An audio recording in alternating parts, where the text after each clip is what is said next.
ஓம் சாந்தி. தினம் ஓர் அவ்யக்தவாணி. ஓம் சாந்தி. அவ்யக்த பாப் தாதா மதுபன். 18 ஜனவரியில் 1969 பிதாஸ்ரீ அவர்கள் அவ்யக்தமான பின் குல்ஜார் தாதி மூலம் அவ்யக்த வதனத்திலிருந்து பெற்ற தெய்வீக செய்தி.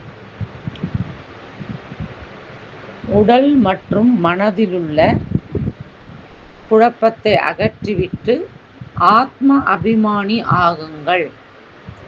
தலைப்பு. இன்று நாம் வதனத்திற்கு சென்றவுடன் பாப்தாதா கூறினார், சாகார பிரம்மாவின் ஆத்மாவில் ஆதியிலிருந்து இறுதி வரை 84 ஜென்மங்களின் சக்கரத்தில் வந்த சம்ஸ்காரம் உள்ளது. இன்றும் வதனத்திலிருந்து வலம் வர சென்றிருந்தார்.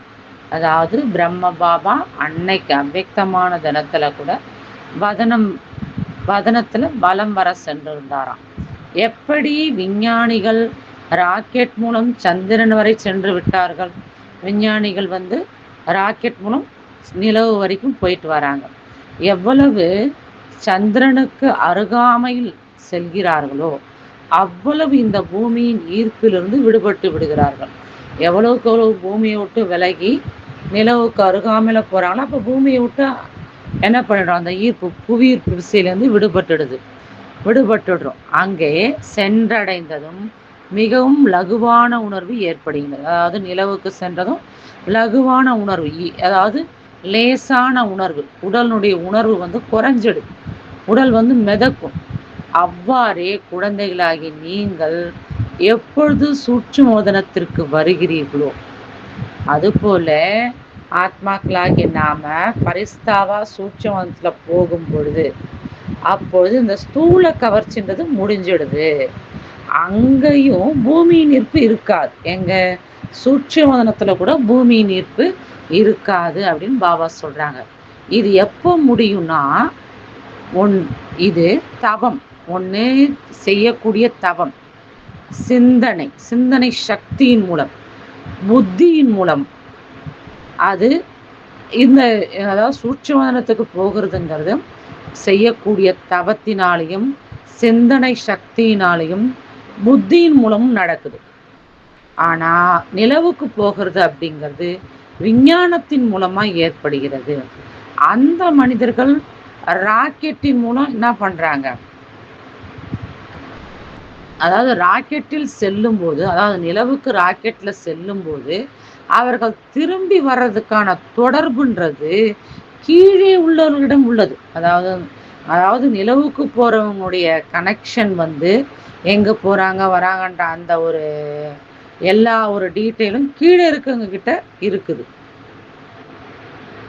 ஆனா இங்க, அதாவது ஆன்மீகத்துல பாபாவுடைய இங்க வழியில எப்போ நாம செல்ல நம்மளுக்கு விருப்பம் இருக்குது, செல்ல எப்போ விருப்பம் உள்ளது, எப்படி விருப்பம் உள்ளது, எப்படி விருப்பம் உள்ளது என்பது யாருடைய கையில இருக்கான், அவங்கவுங்களுடைய கையில தான் இருக்கு. இதன் பின் பாபா ஒரு காட்சியை காண்பித்தார். இதெல்லாம் சொன்னதுக்கு அப்புறம் ஒரு காட்சியை அங்க இருந்த தாதிகளுக்கு காமிக்கிறார் பாபா. ஒளி பொருந்திய மிக உயரமான மலை அங்க இருந்தது. ஒளி பொருந்திய உயரமான மலை இருந்ததை காமிக்கிறார் பாபா. அந்த மலையின் கீழே சக்தி சேனை மற்றும் பாண்டவர்களின் அணியும் இருந்தது. அங்க அந்த மலையின் அடிவாரத்துல ஒரு பக்கம் சக்தி சேனைகள், மற்றொரு பக்கம் பாண்டவர்கள், அதாவது பாண்டவருடைய அணி இருந்தது. மேல பாப் தாதா நின்றுட்டு இருக்கார். அதன் பின் மிகுந்த கூட்டம் கூடிடுச்சு.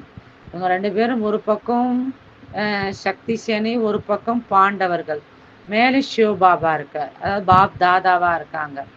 அப்ப அதுக்கப்புறம் பாத்தீங்கன்னாக்க நிறைய கூட்டம், ஆத்மாக்களின் கூட்டம் அங்க கூடிடுச்சு. நாங்கள் அனைவருமே அங்கே நிற்பது சாதாரணமா அல்லாமல் கோவிலின் சாட்சாத்கார மூர்த்தி நிற்பது போல், அதாவது எண்ணற்ற விக்கிரகங்கள் இருப்பது போல் இருந்துதான். அனைவரும் மேலே பார்ப்பதற்கு முயற்சி செய்து கொண்டு இருந்தனர். எல்லாருமே அந்த பாப்தாதாவுடைய காட்சியை பார்க்கறதுக்கு முயற்சி செஞ்சிட்டு இருக்காங்க. ஆனா மேலே பார்க்க முடியல அவங்க இருந்தவங்களால. அனைவரும் மிகவும் ஏங்கிக் கொண்டிருந்தனர். பிறகு சிறிது நேரத்தில் சக்திகள் மற்றும் பாண்டவர்கள் மூலம்தான் நன்மை ஏற்பட வேண்டும் என்று ஓர் ஆகாஷவாணி, அதாவது ஆகாயத்துல இருந்து ஒரு ஒளி போல சப்தம் கேட்டது. அந்த சமயம் எங்கள் அனைவரின் முகத்திலும் மிகுந்த கருணை உணர்வு இருந்தது. அதன் பின்னர் சிலருக்கு சக்திகள் மற்றும் பாண்டவரிடமிருந்து அவ்யக்த பிரம்மாவின் காட்சியும் சிவபாபாவின் காட்சியும் கிடைத்தது. அதாவது சில சக்திகள்ல சிலருக்கு, பாண்டவர்கள்ல சிலருக்கு அவ்யக்த பிரம்மா பாபாவுடைய காட்சி கிடைச்சது, சிவபாபாவின் காட்சியும் கிடைக்குது. பிறகு அந்த காட்சி பார்ப்பதற்கு ரொம்ப அழகா இருந்தது, அற்புதமா இருந்தது. சிலர் சிரிச்சுக்கிட்டே இருந்தாங்க, சிலர் அந்த காட்சியை பிடிக்கிறதுக்கு முயற்சி செஞ்சாங்களாம், போய் கட்டி அணைக்கிறதுக்கு அந்த மாதிரி முயற்சி பண்ணியிருக்காங்க. சிலர் அன்பு கண்ணீர் வடிச்சுக்கிட்டு இருக்கிறாங்க. பாப்தாதாவை பார்க்கும்போது பிரம்மாவை பார்க்குறாங்க, சிவபாபாவையும் பார்க்குறாங்க.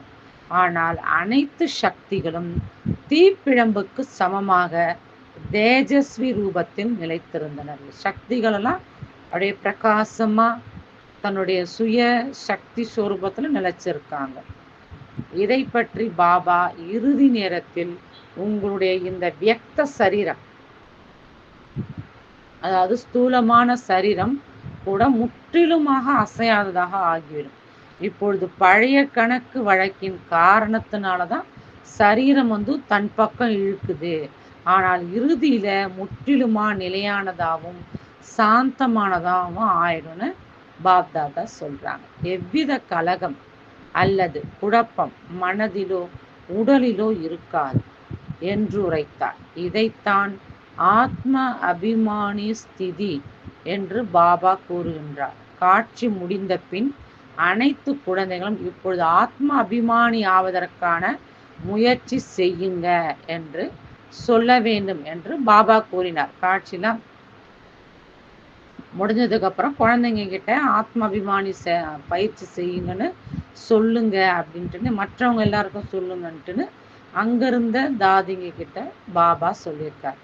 எந்த அளவு சேவையில கவனம் இருக்குதோ அந்த அளவு அதாவது ஆத்ம அபிமானியா ஆகணும் அப்படின்ற முக்கிய விஷயத்துல கவனம் இருக்கணும்னு பாபா இந்த வாணியில முக்கியமா எச்சரிக்கையா நம்மளுக்கு சொல்றார்.